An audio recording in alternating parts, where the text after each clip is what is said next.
Hey there, my name is Brendan. If this is your first time, welcome to the channel and thanks for checking it out. I'm a product designer here in Los Angeles for a SaaS company, and as you can tell from the title of this video, I recently got promoted from a junior product designer to a product designer, and in this video I wanted to talk about the 6 key observations that I made. I really reflected on what it is that I thought I did well in order to get the promotion, and so we're going to be going into those things today. Now, I will say to get any promotion, you're going to need to work hard, work well with others, and at the end of the day, deliver solid deliverables. So I'm not going to be talking about those things. I just think they're a given, but let's dive into this first observation. So observation number 1. The truth is I never thought about getting promoted. After starting in the sales department with the company for a year, I transitioned into junior product design and started in December of 2019. A few months later, the pandemic hit. I started working from home, and my goal was just to really show that I was still able to work well from home. And my wife actually is going to be graduating grad school in about a year, so I really wanted to be able to prove that I could work remotely in case we ended up moving, because we've been thinking about moving to Portland, Oregon. And so my whole mindset was I just gotta show that I can work well from home. Aside from that, I really wanted to prove the people that hired me into this position that they were right in putting me into the product design role, and ultimately just show that I belong here. Observation number 2. I sought advice and feedback whenever I needed it. I think one of the biggest mistakes that you can make when you enter into a new role is not asking questions for the sake of the fact that you want to create a perception that you know what you're doing, and instead you procrastinate asking the questions that are relevant in order to make you successful. This kind of mindset really only hurts you, and fortunately for me, I knew my limitations, and I also knew I had a great supporting cast around me. So I could go to people like my engineers, my product manager, the other designer that works on the team, and he's an Emmy award-winning designer, so he's got a lot of great feedback. He's been doing this for 15 years. I would even go to my co-founders. One of my co-founders is the CTO, the other one is a chief product officer. So going to both of them for feedback and questions was very, very helpful in my growth in the last 7 months. And this leads me perfectly into observation number 3. Observation number 3.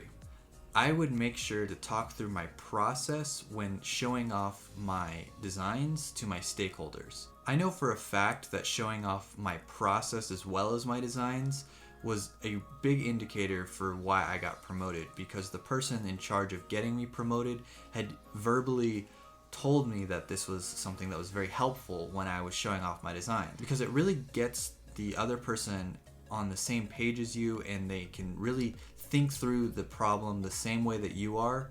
And ultimately, when you're showing off your work and getting feedback, it's a great way to improve those designs before they're actually put out there into development. So showing off your designs early and often, as well as not being afraid to get the feedback, is a very important thing when you're trying to grow as a junior product designer. Observation number 4.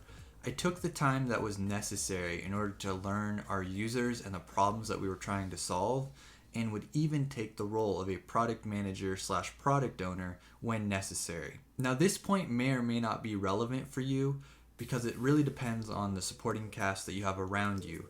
When I started, we didn't have a product manager in place, so it was up to me and another engineer to kind of play that role and develop the roadmap as well as the features in a priority of what we needed in the alpha stage. So I heavily invested my time in understanding the problem and the users that we were trying to help.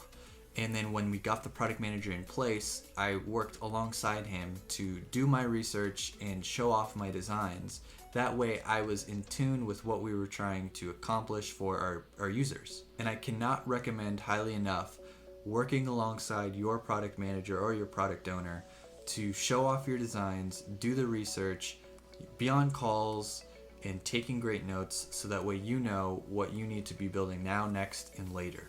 Observation number 5.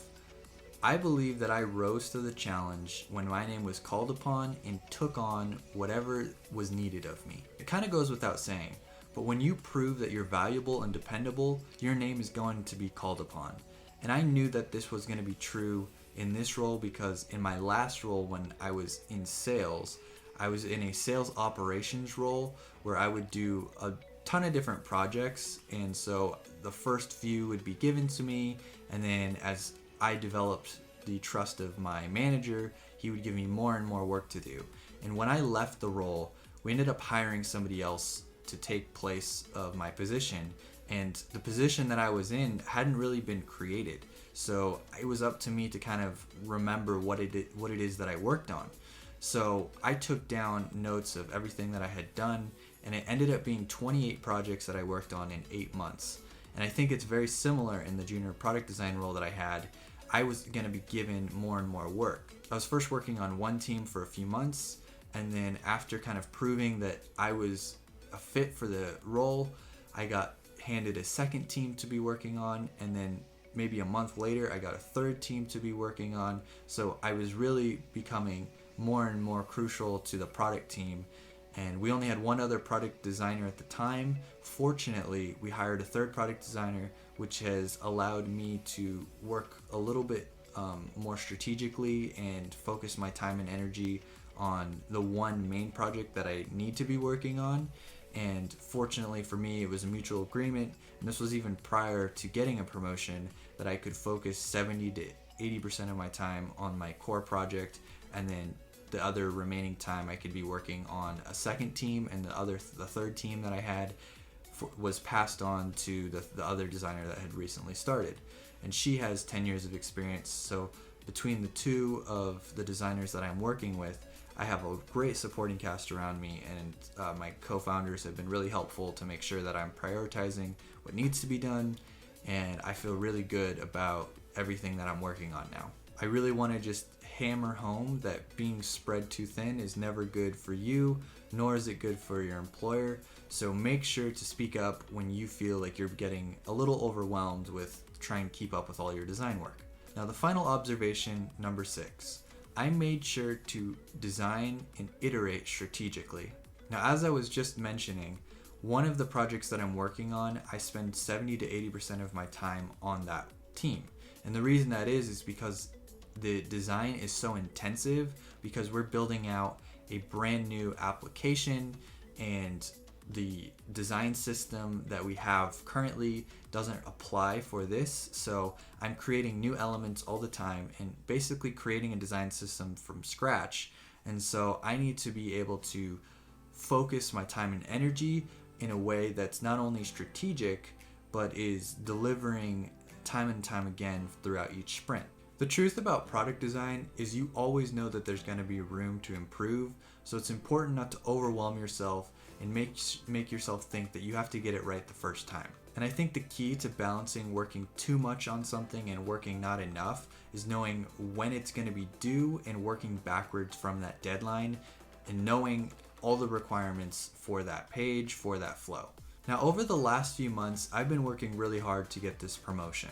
And because of that, I haven't been able to post as much content as I want to, and it's really been killing me. But in the meantime, I have been having great conversations with people that have connected with me on LinkedIn, that have found me through the YouTube channel, and those conversations have been going great, and it's really been inspiring me to create new content. Also, with this promotion, it's given me a sense of validation, knowing that I am no longer a junior product designer, and as a product designer, I just feel more confident that I can help, product design and UI students that are trying to get in the space and get a full-time job.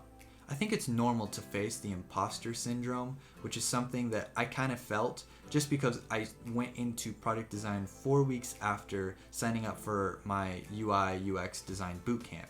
And so I had to learn very quickly, but I feel like I've gained a lot of knowledge over the past few years, as well as especially the last 7 months.